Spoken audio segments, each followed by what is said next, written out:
back, my Forsaken Patriots. Last night I was hanging out with my buddy, who also is working on editing and producing these clips. You're going to hear his voice in the background until we figure out how to do a 2-camera system, if I can convince him. But he said something that really stuck with me last night while we were hanging out. We as a society have gotten bored with morality. And so we talked about that a little bit. And so some of the things that we wrote down today about, being bored with morality is one, transgenderism, abortion, war, which equals profit for, the war machine, murder, healthcare for profit from basically people that need it and have nowhere else to turn to. It's not like we have any foot wizards or spellmongers that can go around for a chicken.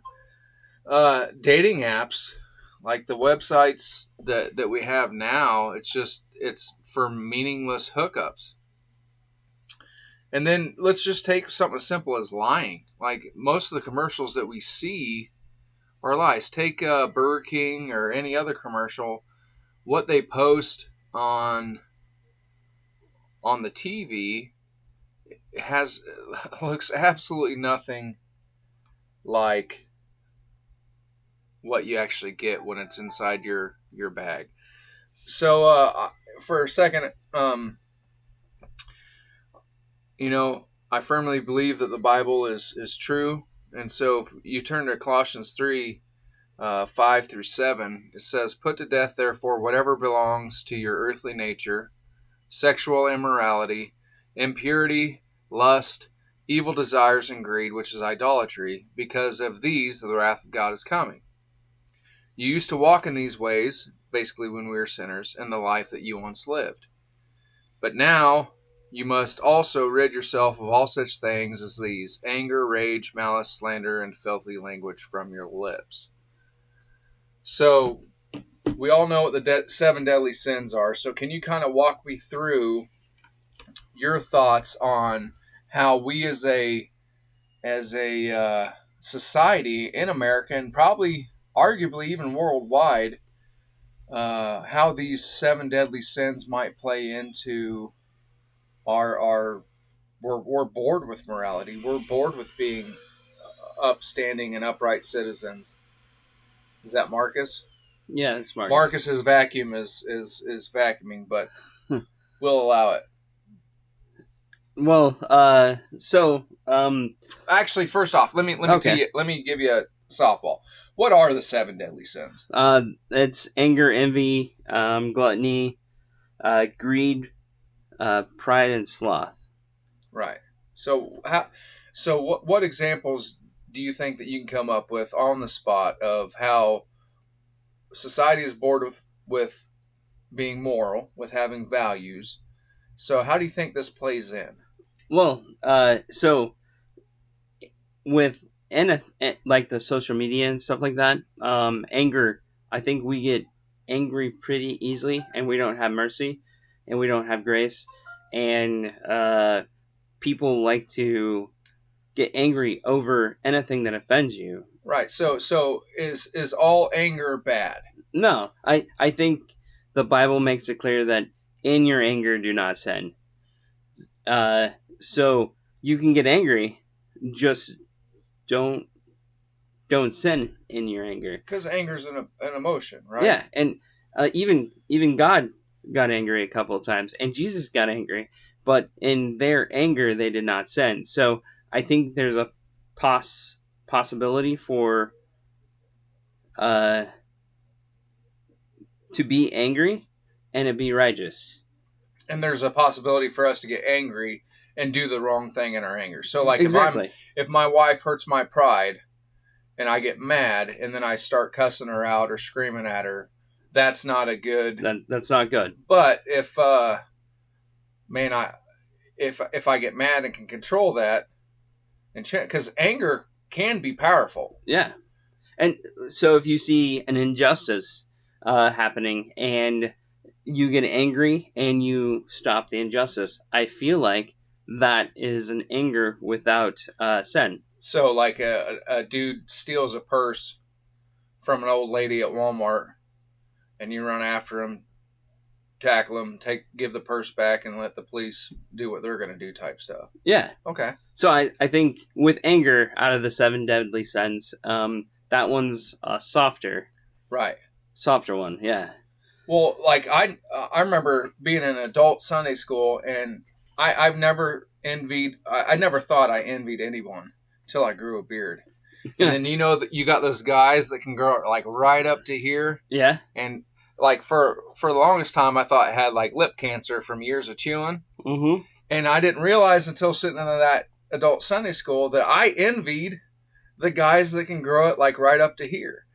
So I know that's a sad case for envy, but it's hey, how does my neighbor afford the house that he lives in and the truck, and the smoking hot grill that he has, or wife, either way. So that's so what do you do in your beard envy? Do you sin in your beard envy? Because I think the same rule applies there. In your envy, do not sin. No. So once I realized that was a form of envy, and it feels a lot lower. Yeah. But I just realized, like, I have a gut on me, and there's other people that spend their time and money not having a gut. I just have to accept, hey, this is how God made me. I mean, look at these sweet eyebrows. You should put them down in the. But no, that's the thing though. It's like, hey, I got to rent that Dodge Challenger. Yeah, it was awesome. I don't want the payments going with a $48,000 to $62,000 vehicle. Insurance probably pretty high too. Yeah, so it's one of those things where I think with envy, I've tampered down the desire to, it's like, no, I'm not going to make those payments. Next one is gluttony. Yeah. I think gluttony is just basically wanting too much of something. Not just food, right? Right. I think it could be anything, like gluttony of money, gluttony of that body everybody wants. Gluttony that could also be in envy too. Right. Gluttony of just wanting more of something to the point that it's your God. Well, yeah, you bring up a valid point. I mean, anything that we over pursue can turn into our God. Right. And it's not just necessarily food. It's y'all live your lives, but yeah. I encourage you to, hey, is this taking over your life? And gluttony isn't just some fat person. It could be a very fit person, but just really wanting more of the fitness. So let's hit greed. I mean, I think there's a fancy term that I learned from an old guy at church. It's called avarice. Yeah. So I'm just going to call it greed because I understand what greed is. But greed is Scrooge. Scrooge McDuck. Scrooge McDuck or Scrooge from. Christmas Story or we should have written that one down. Probably. It just came to my head, but this is the beauty of the internet, that there's only 40 people watching. Hi, Mom. But greed, it consumes you. Yeah. And so don't let it. It's also wanting more of stuff. So I think greed and gluttony are closely related. I agree with you. Let's talk about lust. And young men specifically, I'm not going to talk to the women. Maybe one sentence for the women, but young men, do not look at pornography. Don't. It is not harmless. It will ruin future relationships. Women, you are worth more than a dollar amount. Stop giving your bodies up. And I also think that's also why we gotta protect our kids, not only from pornography, but from human trafficking, because there are a lot of sick individuals out there. And I don't know who's watching this, but read between the lines.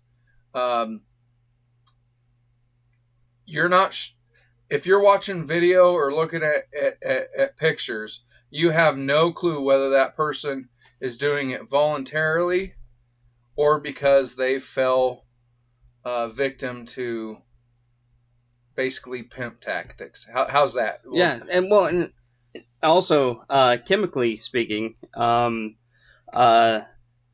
doing the pornography and all that stuff, your brain changes, and your pleasure versus yeah, I don't know, your pleasure thing gets Your dopamine. it gets further and further, so you need more and more excitement, more and more Kind of jacked up stuff. yeah, and then eventually you can't get happiness or pleasure from normal things anymore, and then it damages your current relationship or your future relationships. Well, it's like when I was a kid, we didn't have the internet, and you go from it wasn't a Victoria's Secret magazine; it was like a Sears catalog, and I did the thing. Let me turn off the auto thing. Oh, do it again. Here we go. We're gonna keep this in here because we're learning. Yep. No, do it. And then back up. Okay. But and do it again.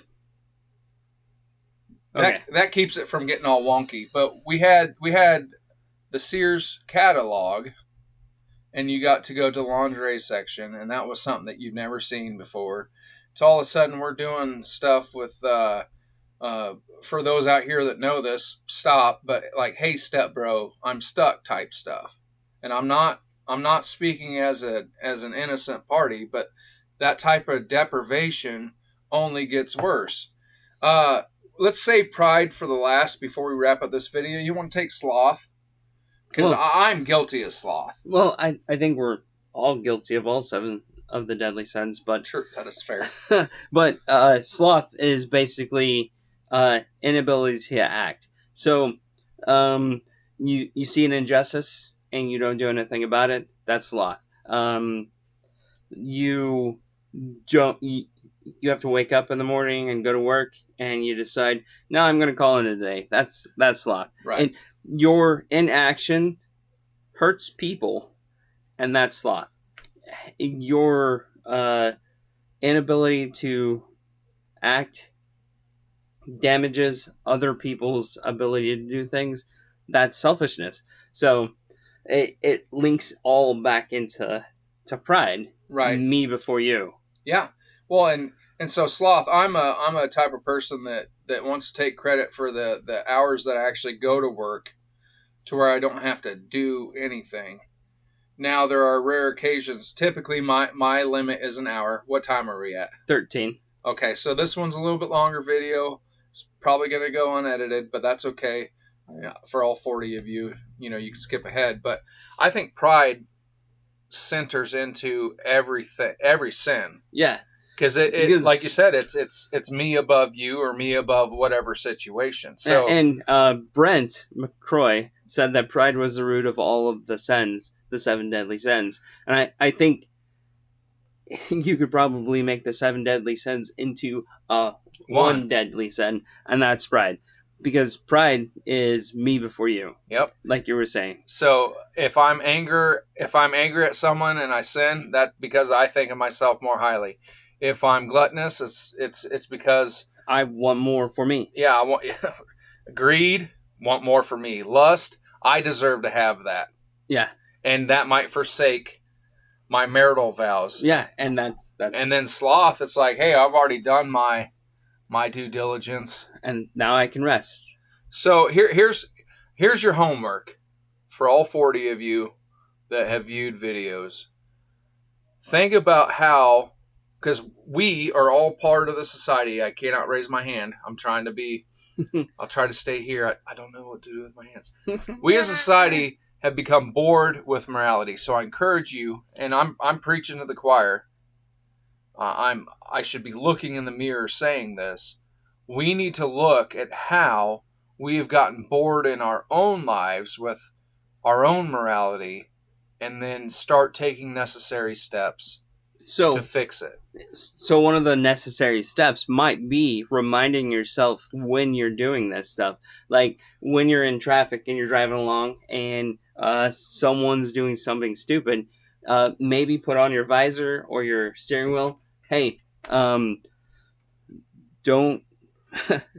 don't get angry at traffic stuff, or just little reminders telling you, hey, where and when you do these things, just remind yourself, hey, this you need to stop, think, and do it. Like the little sticky notes, stuff like that. Yeah. And just little steps first.